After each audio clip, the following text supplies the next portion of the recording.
What's cracking, yo? Welcome back to Boo TV. Appreciate you for stopping in. Like, comment, subscribe, hit the bell, stay notified, and let's get into the topic for today.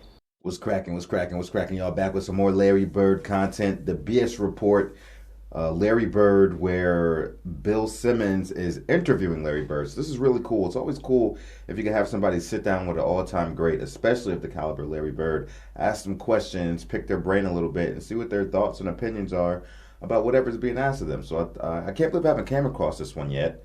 I stumbled upon it on accident, but if anybody did recommend this to me in the past and I missed it, I apologize, and thank you for the recommendation. But we're here now, and we're going to watch this one together. I'm excited. Go check out our Larry Bird playlist if you want more Larry Bird content for your mind, body, and soul, all right? Just for context, this interview was aired. It was aired in 2013, but it might have been actually, the interview might have actually took place as far back as a year before that. That's just when it aired in early February 2013. But let's get into it.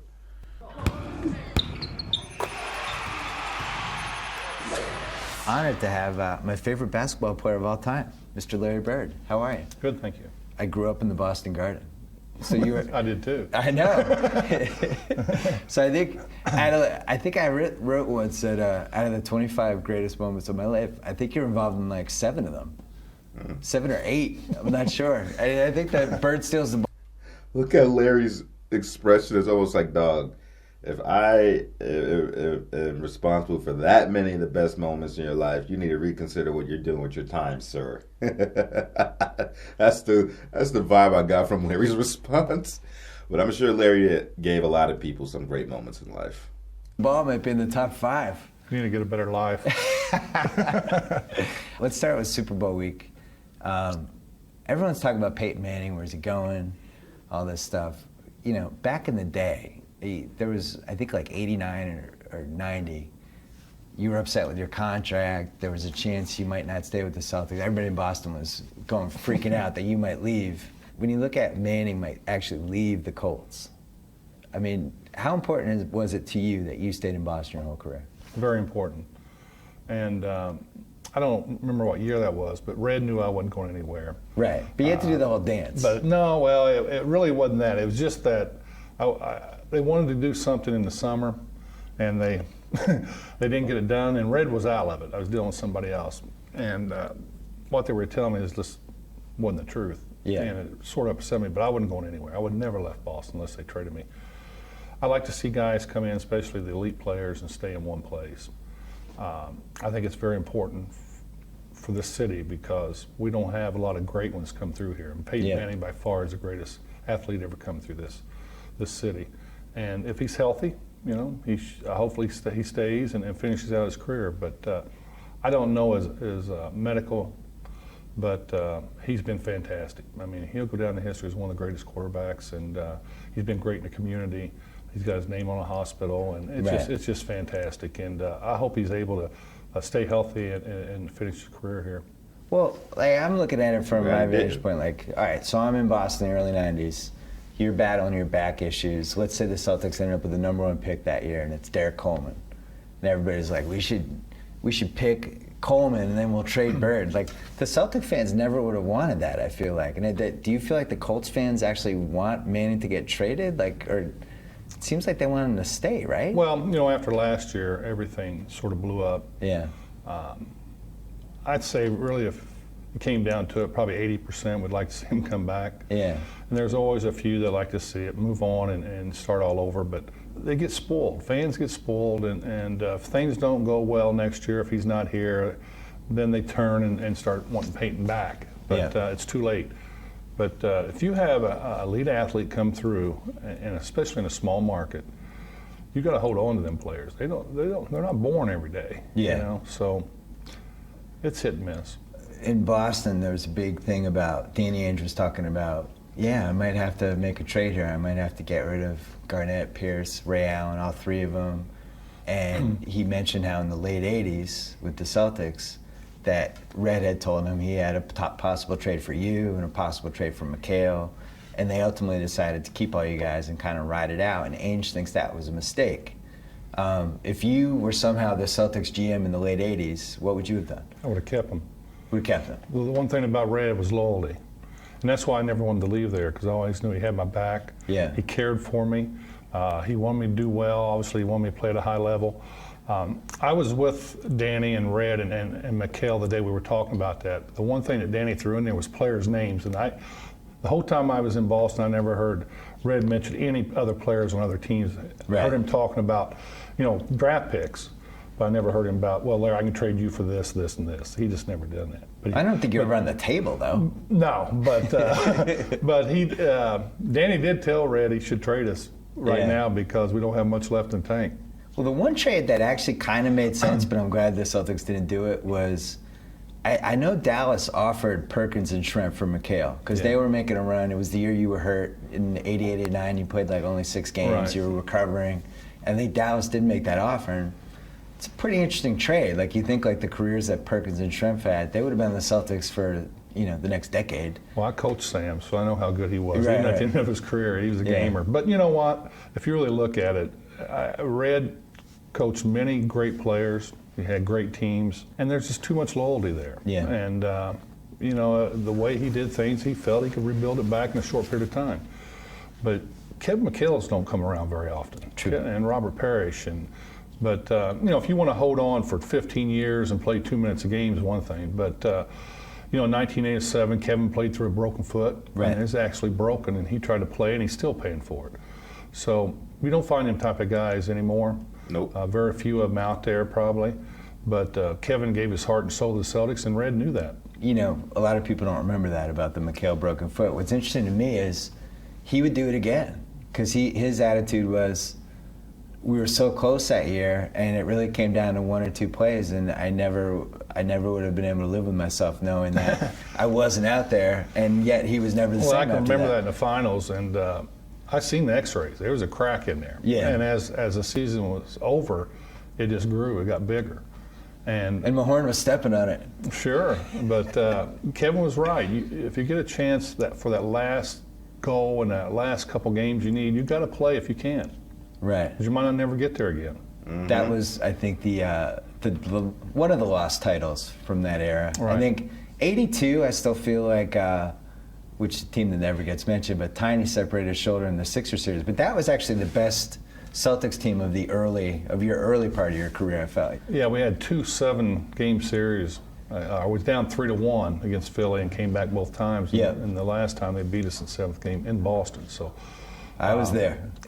We always had good teams. Yeah. And it always seems like injuries got in our way, which it does for a lot of teams. But in 87, Irvin always tells me that's their best team. Well, we had a lot of injuries that year. I would like to play them heads up with Walton and the team we had in 86, because 86 was definitely our best team. You know what? I had dinner with him this summer, and he refuses to acknowledge all the injuries from that 87 team. Because he says how, our 87 team was better than your 86 team. And I was like, but you guys didn't show up for the 86 finals. We were waiting for you. And you guys decided to just bow out against Houston. He's like, that's not true. But I still think that 86 team was the best of all those mid-80s teams. He disagrees. There's no question. Yeah. I mean, with Bill Walton coming in as your backup, Scotty Wedman, Jerry Sitchner, we were loaded. Yeah. And if you remember, Jerry shot like 55% from the field that year. I mean, he had open shots. Yep. Exactly what we needed off the bench. Then Scotty played behind me, and it was just a stacked team. And the other thing with that team, Wedman missed most of the playoffs, which, when people talk about who was the greatest team ever, I say, well, they lost 2 games in the finals to the Rockets. Well, first of all, it shouldn't have lost game 3. That was the one, lose by 2 in Houston. But it was it was kind of a giveaway. I feel like that was a giveaway game. Yeah. Well, that was the inadvertent whistle, wasn't it? Yes. You remember that one. Is it true that you can see if we had a game on right now from some game in the 80s, a playoff game, you would know what play it was? I'm not as good. I don't watch it that much, but I know 10 years ago, you could start watching, I can tell you what was going to happen. But play-by-play was going to happen? I might miss 1 or 2 here and there, but I can catch up with it. But I haven't done it for so long, I don't know. I was with somebody the other day, and they had a game on, and I was looking, I said, I barely remember that one. Oh, Against really? The Pistons, because usually the Pistons I put over here and never pay no attention to them. The 87, that was when Parrish had a sprained ankle. I think Danny had a sprained ankle. I was the healthiest one on the team. You were the only healthy one. So but you were playing like 43 minutes a game, though. When Larry Bird is the healthiest person on the team, that is saying a lot. That is a loud statement. All right. And then get Wald paid was for out. 48. True. No Len Bias that year either, which nobody ever factors in when they talk about that era. Yeah. If Len Bias sticks around, how much longer do you play, and how much healthier are you? I would have left in 88. What do you mean? I would have retired in 88. That's would have been it? Yeah. How come? Because I started having the ankle problems, and they were going to have to detach my Achilles to get these spurs out. I knew I was going to miss the whole year. If he was there, I would have just shut it down right there. Really? Yeah. How old would you have been, like 32? Yeah, 32, I think. You walked away from all that cash? I walked away from it anyway. That's true. Well, I thought 87 put the biggest toll on your body. You know, the one thing that people don't understand is Asking Larry if he's going to walk away from cash. Come on, man. Y'all know Larry Legend. It ain't about the money so much with the boy Larry. I understand it's a business at the end of the day. But when you talk about prioritizing, what Larry prioritizes, I can tell you that the money wasn't that high up on the list. Nowadays, for most players, it's definitely number one. if you look at our teams, 4 years in a row we went to the finals. Yep. And playoff basketball is completely different. I played 2 years of playoff basketball, but our bodies don't have time to recover when we had injuries. So when you go 2.5 months and you start again, you feel better, but you're not recovered health-wise. And that just kept adding on. Kobe is one of the toughest human beings I've ever seen because I know what he's been through, and he's played a hell of a lot more minutes than me. Yeah. And he just finally figured out, hey, I'm going to get hurt. I'm just going to have to play through it. And that's the mentality of a great player. And your era was a little different because the travel was a little different. You didn't have these charters. Did you have charter in the mid-'80s? No. No, we had it the last 2 years I was there. It started in '90. And you had, like in the Piston series in '87, we're up 2-0. I say we like I was on the team. We're up 2-0. Everybody in Boston was on that Yeah, team. we were. Plus we hated that Pistons team. Goes to Detroit, Saturday, Sunday, back-to-back. And then you get in the fight with Lambeer in Game 4. All of a sudden it's 2-2 in like 24 hours. But they don't do those back-to-back playoff games anymore, things like that. No, we probably played at night, then in the afternoon the next day. Yeah. I think it was a low-scoring game, the second game, like 80-78 or something. Yeah. But could you imagine today if they were doing back-to-back playoff games like they did back in the day? Boy, these players today would have a hissy fit. A hissy fit. you just keep playing. I mean, that's your job. I still think, though, if Bias is fine and whatever, he's on that team, you and McHale now, like McHale has a hurt foot. Now they're like, all right, Kevin, take your time. You can. Sure. We got Len Bias, Sure. and you're not playing 43 minutes a game Right. in May and June and stuff like that. Maybe you play until. Yeah. you're 40. I played against Len Bias when he was a sophomore in college, and he was incredible. See, Red used to bring all How'd these. you? Oh, like a college all-star team? No, Yeah. Red used to bring these guys into his camp, all the top players around the country, in to work his camp. And at night we play. I come out there and we play. Yeah. I work his camp a little bit and mess around with him. Then at night we play. But he had Brad Daugherty and Lenny Bias. They don't do that anymore. Nobody can do that anymore. Yeah. But he got to see all these guys up close. But I do know if somebody else took Len Bias number one, he was taking Brad Daugherty. I think that was Red's really number one guy. He loved Bias, but he couldn't pass up on a skilled big man. And Daugherty was fantastic. Fantastic. And he was another guy that he would have got fit cut in short. great with any team, but he would have done well with us. I just remember watching all those guys that year and thinking, meanwhile, it's the best Celtic team of all time playing at that moment, and then we have this pick.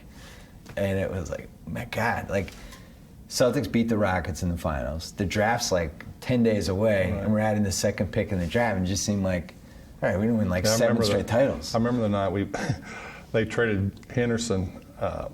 We're in the layup line. They took him out of the layup line. We go back to the hotel. He's sitting in the bar. We all go up there and, hey, sorry, Henny, and all that.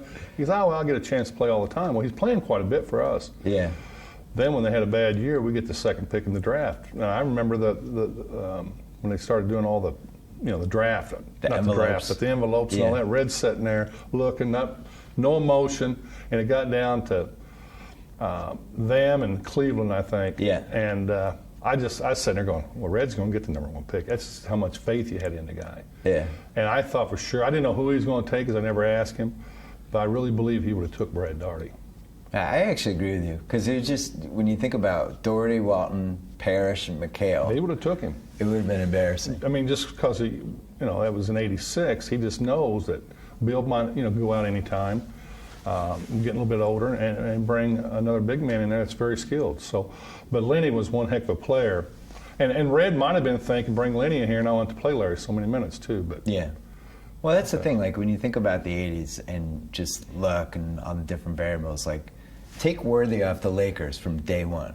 They don't win 5 titles, I'm pretty sure. And I think that was the guy that would have extended everybody else's career. What else, when you think about what ifs from the '80s? Like, the lost title in '82, '87, the team kind of broke down as it went along. Is there another title? Well, I really felt that when we won our first championship, I told our team, I said, we got to win at least 4 or 5 of these things, or we didn't do our job. Yeah. Because I always thought that we left them on the table. Yeah. And some of us, you hate to blame injuries, but like in '87, there was just so many guys hurt. And I know Lakers had guys probably banged up too, but if that was their best team, I would like to play them healthy. Basically, that Game 4 of the '87 finals came down to the rebound gets screwed up out of bounds, which nobody remembers. Right, 2 guys in Kevin. the rebound, they knock it out of bounds. Magic makes a skyhook, which McHale blocks if his foot's not broken. He just missed it. Well, And we were then down, and I hit a 3, put us You hit up, the I think, 3. 1 or 2, then they missed a free throw. Yeah, Kareem. And they get it out of bounds. And if Kevin's going to get fouled if he just grabs a rebound. Right. And then you missed the final 3, which I was sitting midcourt.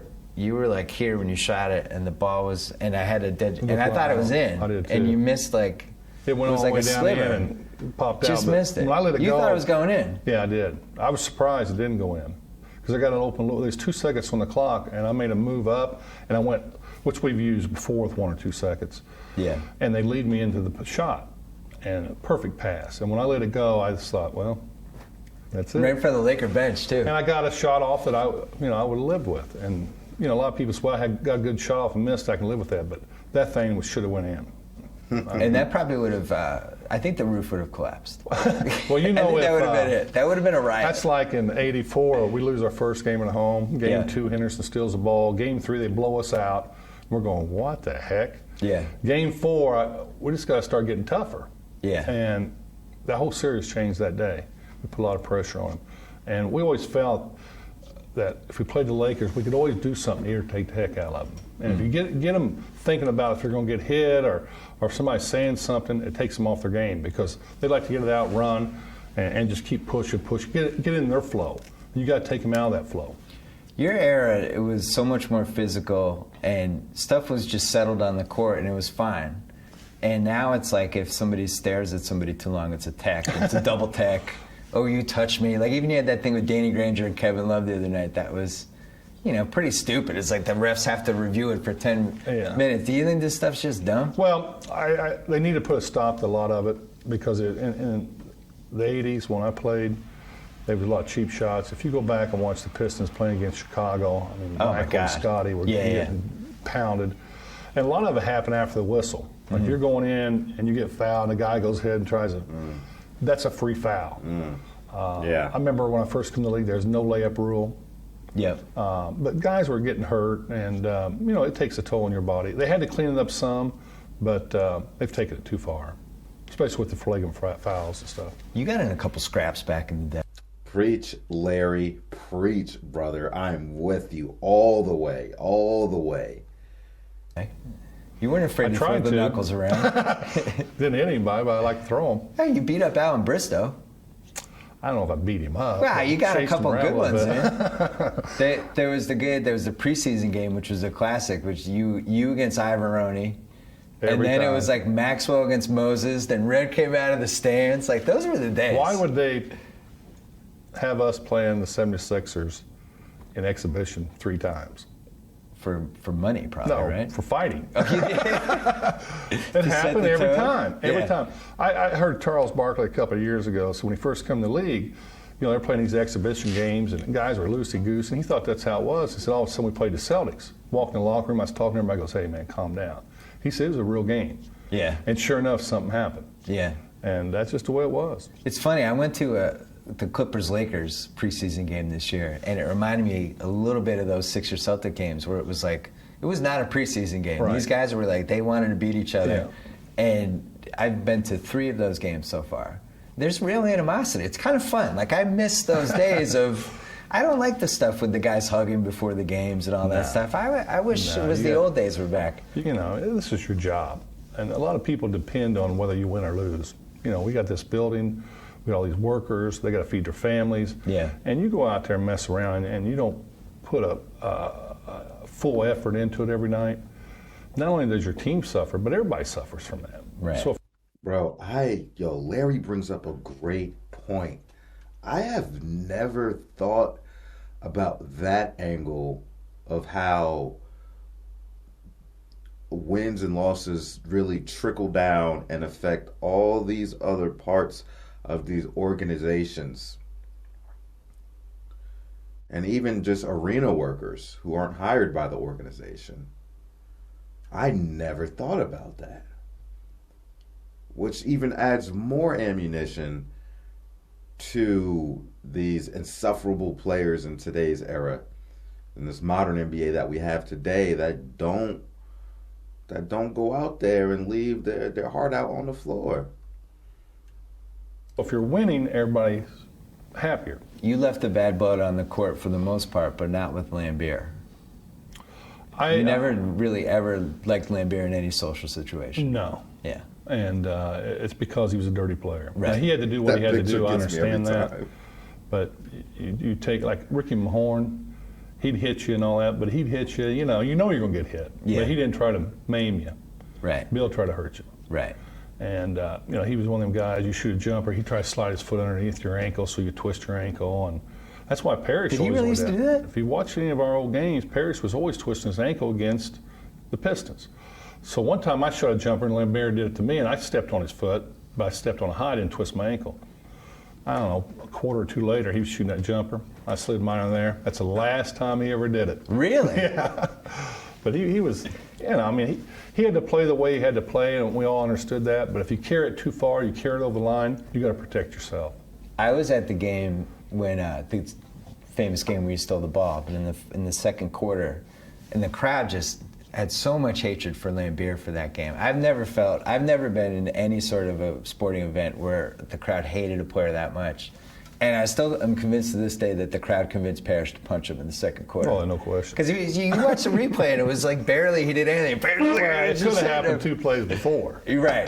And it was just the crowd wanted it to happen. They were on him pretty hard, but I never seen the opposing fans going to get on anyone like I seen him get on Ralph Sampson. That was the other one I was going to mention. That was unbelievable. Yeah. And this poor kid, they might as well just took him home because I think he ended up with 2 points and 2 rebounds. And I think the game before they had like 24 and 22. Yeah. I mean, they took him completely out of the game. And that's one thing about fans. I mean, Boston fans, I can go in the paper. Sometimes they get there, they just expect it. And the crowd ain't into it. I can just go in the paper and tell Bob Ryan, put in that I'm pissed off at the fans. And the next time you go in there, they're crazy. But you didn't have to that game. I mean, we were in the locker room, and you could hear fans out there, but in '86 at Game 6, that locker room sounded like they was in the locker room. And I can remember looking at Bill Walton. Bill Walton said, "Hey, they want blood." And I said, "Yeah, they don't care whose they get. If we don't win this game, they want our blood. That's how it is here." Yeah, but that was a wild game, and just the emotions were so high because we had our best team and we had to win that game.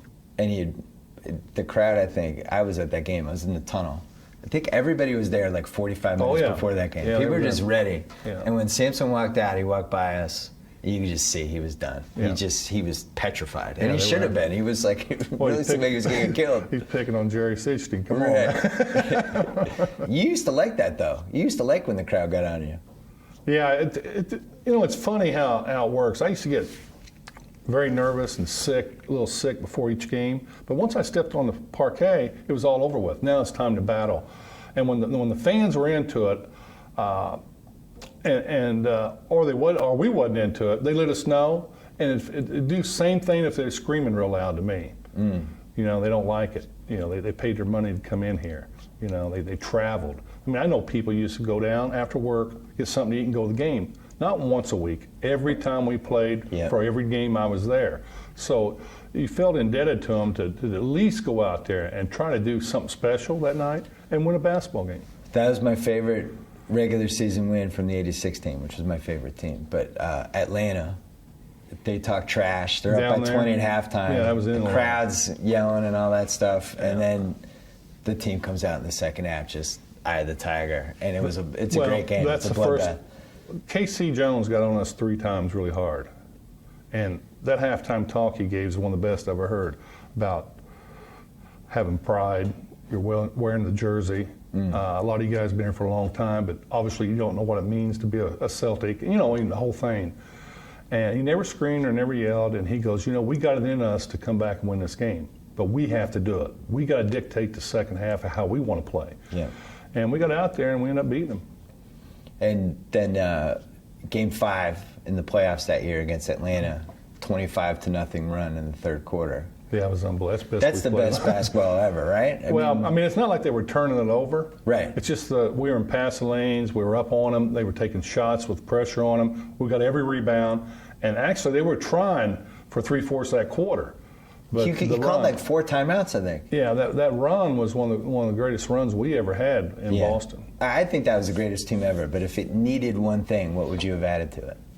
Like what type of player? Like a leaper off the bench, or like a shifty point guard, or? Well, we got by with Jerry because he could knock down jumpers, and you had to have that because with the double teams, the ball rotation, I thought he was excellent for a team. I don't know. I really don't know if. He was also an underrated defender. I always thought he did a decent job against Isaiah. Well, Isaiah hated him because he was up on him. You know, every time he throw the ball in, he's right there. Yeah. You know, after 20 minutes he's in there, you get a little tired of him being around. Yeah. And he was a tough kid, you know. So one thing about that team, it was such a good passing team because of you and Walton. And I think when you have a really good passer, sometimes it's contagious. And you take a guy like McHale, who I think if he goes to another team, he's a little bit of a black hole. I'm not sure he ever makes a pass. On those mid-'80s Celtics teams, he's actually like finding guys and stuff like that. And yeah, I thought that was funny. I heard that on another video, I think, where his nickname was the Black Hole. If you threw that ball in, Mikhail, you was not getting that ball back. That ball has went into the black hole. And you can see this a little bit right now with Ricky Rubio and Kevin Love. Yeah. I don't know how many times you've seen them. I watch them all the time. They have the passing gene. You can see that, right? Yeah. Well, they've been having success because the other guys are starting to pick it up. Right. They'll continue to get better. If they start winning games, they'll be a tough beat because they'll have ball movement. They'll have guys moving without the ball because Ricky will find them. And then Kevin can go inside and out, and he's a willing passer. So it's contagious. There's no question about it. When I got to the Celtics earlier in my career, it took us about a year. Tiny always felt he held on the ball a little bit too long at times, but he's always surveying and see what he did. But we were a pretty good passing team. And that's why we had Chris Ford, guys willing to give up. If you had an 18-foot shot, you give it to somebody who had a 10-foot shot. And that's just the way we played. And then when Walton showed up, I mean, it was just, for you guys, it just seemed like every game was like you were trying to do some weird thing you've never tried on a basketball court But he, before. he just missed 2 games that year. Yeah. I can remember when Bill first came in, he had dinner with Robert and said, look, Robert, I'm not here to take your job. I'm just here trying to help you win a championship. So he broke the ice. So Robert, when we went right into practice, it was like we never missed a beat. And we had a good second unit to push us. And, we never hardly took a day off. When we practice every day, KC used to do what he did with us in practice. He'd leave, then we'd scrimmage. Yeah. Because they wanted to play. Bill and Jerry and them guys wanted to scrimmage because I was playing 43 minutes. Scotty, or 40, 38. Scotty wasn't getting a lot of time, but he knew the competition was there. For him to get better, we had to practice. Did it make you sad that starting kind of with when Jordan took over the league, it became a league of clear out for this guy, clear out for that guy, and that passing went away for the most part? Well, if you remember, they used to isolate on one side and 4 guys go on the other side. With you, yeah. But I thought that was bad basketball. A lot of teams were using it. But, when Michael came in, it was different because he was a scorer. He had a scoring mentality. And as he got better, they started getting better players around him. But, it never really, to me, has been the same. Larry has mimicked what I've said about Jordan. Larry just validated what I would say. I was like, when Jordan came in the league, listen, that team was trash. Especially coming in, the second best player was Woolrich. He wasn't nothing like out of this world. But anyway, as Jordan got better, and when he came in, he was already phenomenal, like ridiculously phenomenal.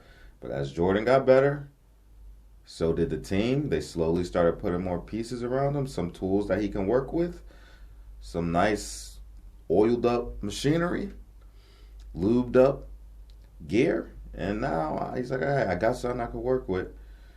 Let's go get these championships. Hopefully Rubio can bring some of that back because he's a willing passer. He's one of the best passers I've ever seen. I mean, if you watch him, he surveys everything, and he's got that knack to get it to people within a shooting motion. Instead of reaching down, grabbing it off the floor over here, he gets it to him in a shooting motion. So I'd say if they continue to work and do the right things and win some games, they're going to be a tough out. I love that you're watching them. I figured you might be watching them. Yeah, I watched, I seen Ricky play when he was 16. Yeah. And I thought he was a ball boy in the layup line. And at the end of the game, well, not at the end of the game, about 8-10 minutes ago, they put him in the game. He looked so young. And a scout that was with me, I go, man, can this kid play? They keep talking about how good he is. He goes, if he can bring the ball up the court against this guy that's guarding, the guy was 31. He said, he'll be fine. Not only did he bring it up and make plays, he took it. He said, he'll have problems on the defense. Well, he stole the ball twice from the guy bringing it up. He goes, this kid's going to be good.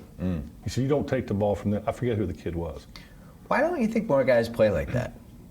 I mean, I'm sure there's ego standpoint of it's easier to score and you get more money. Yeah, the AAU, I'm a firm believer it all starts back there. Yeah. The colleges are in there. It's about how many did you get, what kind of dunk did you have. If you look at our game, the mid-range games is almost gone.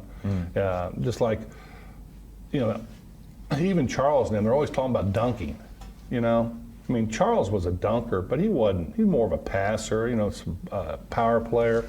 But everybody gets caught up in these dunks. I mean, if somebody dunked on you and you go down and hit a three, who's ahead? I never did get that. Right. But I think it'll come back, but we're really missing the overall game. We're just seeing great athletes out there running and jumping. At the same time, it's... So remember, this was 2013, or this interview, or aired an interview. Anyway, so where the NBA is now, there's not so much focus on athleticism and dunking, and as the years went by, as we all know, it slowly became a shooter's league. But the same logic still applies what Larry said, man. The overall beauty and concept of the game is gone now. It's all leaning left side on, one side of the spectrum, as opposed to being balanced. Beauty of the game is gone. It's been the best era, I think, ever for point guards. I mean, you look around the league, and it's like there's 7 or 8 elite guys. You have the young guys like Rubio and John Wall and people like that. And even like somebody like Darren Collison, who, maybe in a season like this is in the middle of that pack, but 8 years ago would have been one of the best 7 or 8 guys in the league. Right. Then you look at LeBron. He can play point. True. I mean, he can start an offense and he can get them in the flow. Just so many guys. Well, from here on, I hear there's no point guards in this draft. Yeah. Then next year they might not be. So if you got one, you better keep him. Right. What do you think about the attention that LeBron's received the last couple of years and the scrutiny and people picking apart his game? I think you should sit back and enjoy him. Yeah? Because I think he's one of the greatest to ever play our game. We all make mistakes. I've did a lot of things I sort of regret. Whether he regrets it or not, I don't know. But he made some, a couple of decisions. The decision was a bad decision. Yeah. But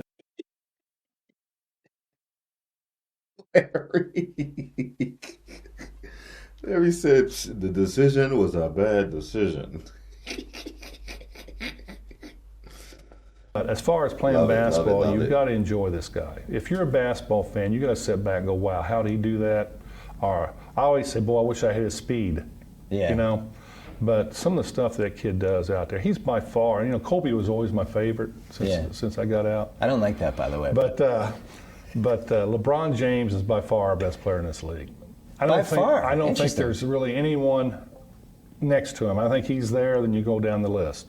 Which, if you could have picked any current player right now to play with for an entire season, who would you pick?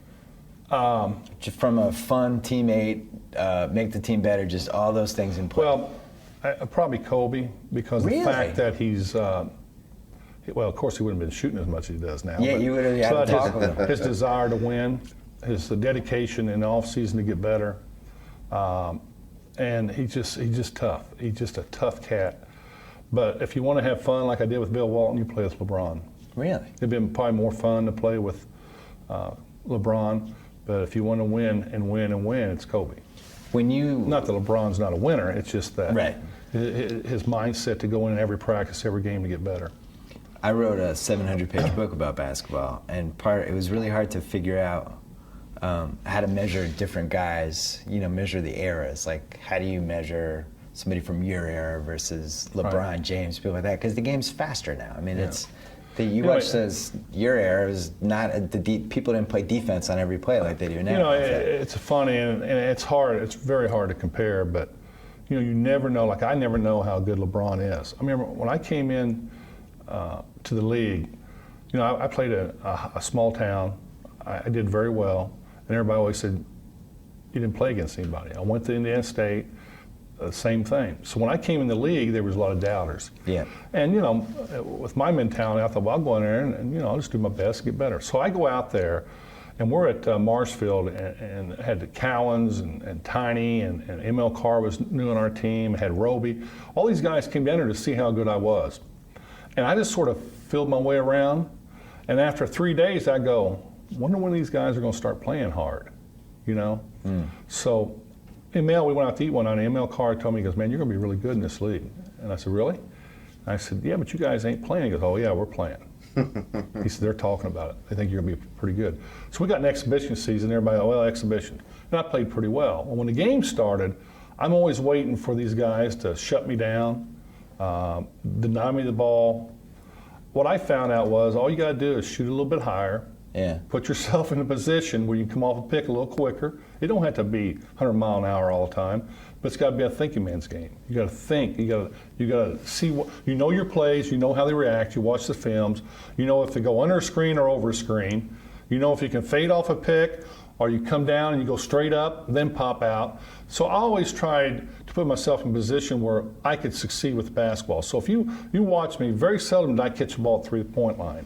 I'd break out and try to get it 16, 17 foot. Mm-hmm. Because if I was going to run a pick and roll with Robert Parrish, and I knew they was going to step out, he could slip that pick, and all he had to do is take two steps, he's going to dunk it. Mm-hmm. So you had to think the game out. And it's the same as now. I mean, you don't see a head fake much anymore.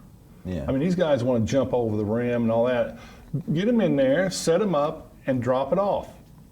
So if you got to think a man's game, I don't think it'd be that much tougher than it was back then.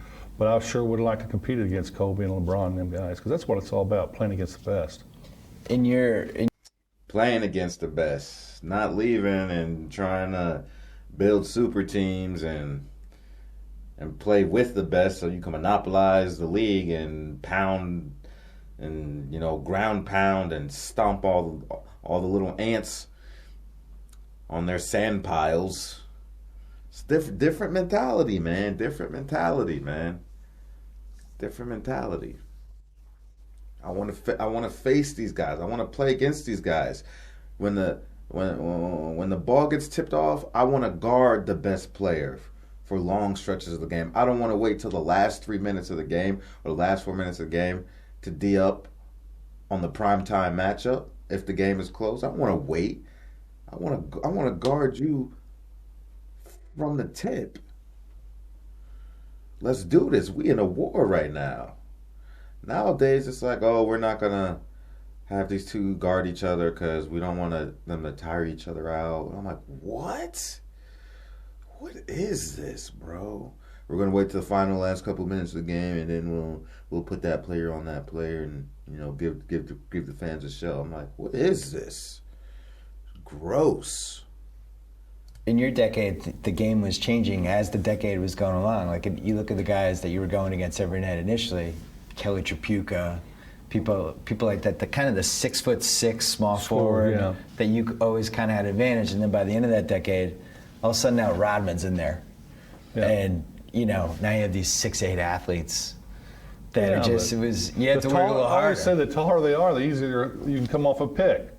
Now, they might be able to get up on you to deny you ball, which Rodman did a lot. Yeah. Cooper get up into me. My shot's probably going to be down that game. But you had to be strong enough to just be physical with them. You know, Right. you play physical basketball. I used to take Cooper in the post a lot, you know, where I run Rodman off of screens. Kelly Tripucka, you know, you run him off double screens, or you come off screen, try to get in the lane because you can shoot over him. So it's just according to who's guarding you. It always dictated, it always went, whatever the defense gave me, I try to take advantage of Yes. Wait, are you amazed by how old people can play now? Like Steve Nash, 39, like still running around, scampering around. Kobe's Why? 16. Kobe's 16 seasons. He's still averaging 30 a game. Like, I mean, it's wild. I mean, I don't get it. Yes, they were calling Kobe Vino that year because they hadn't seen a player. It's the first time we had seen a player in his 16th year play at that level. And shortly thereafter, he tore his Achilles, and that was the end of Kobe's career for the most part. He was a shell of himself after.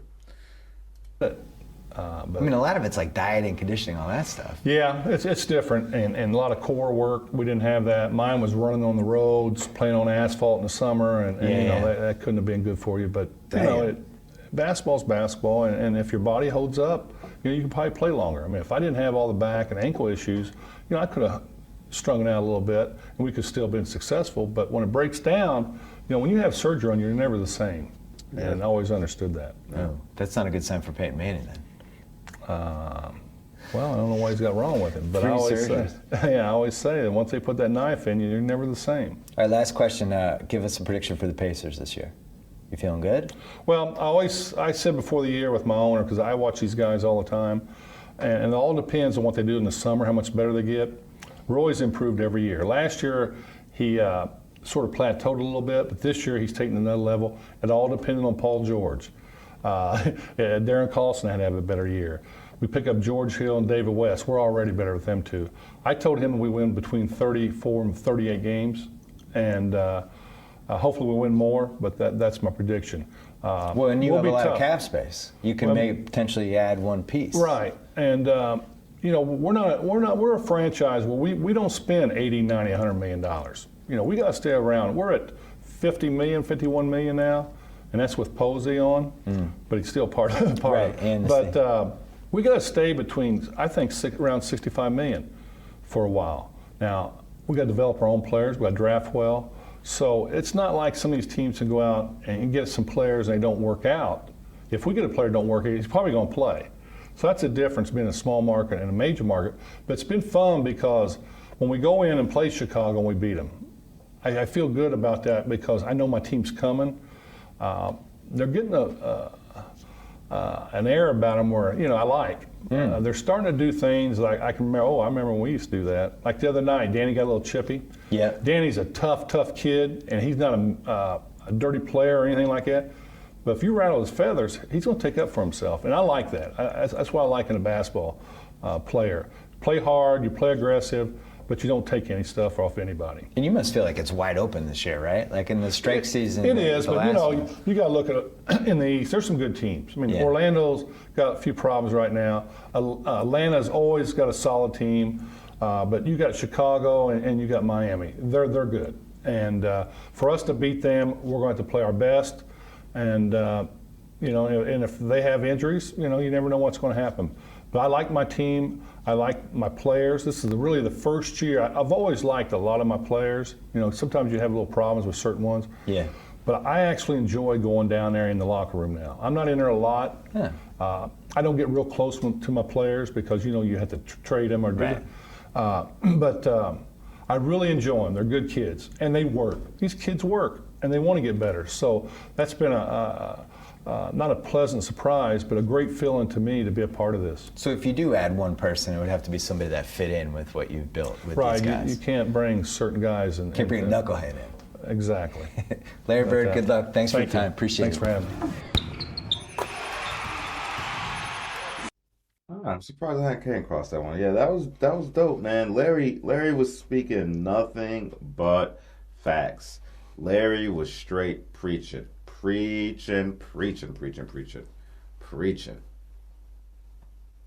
I had nothing wrong with what Larry Bird said. I think for the most part everything was spot on the money and pretty much non-controversial.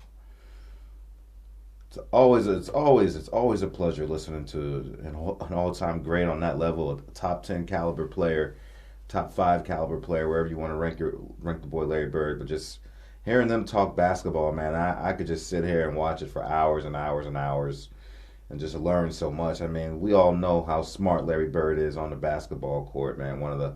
He's out there playing chess and everybody else is playing checkers. He's basically alluded to that in that interview, man. You got to think the game. You have to think the game, understand the game.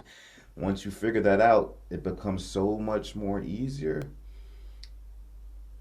And you'll be able to effectively one-up your opponents on a consistent basis. But shout out to the man, Larry Legend.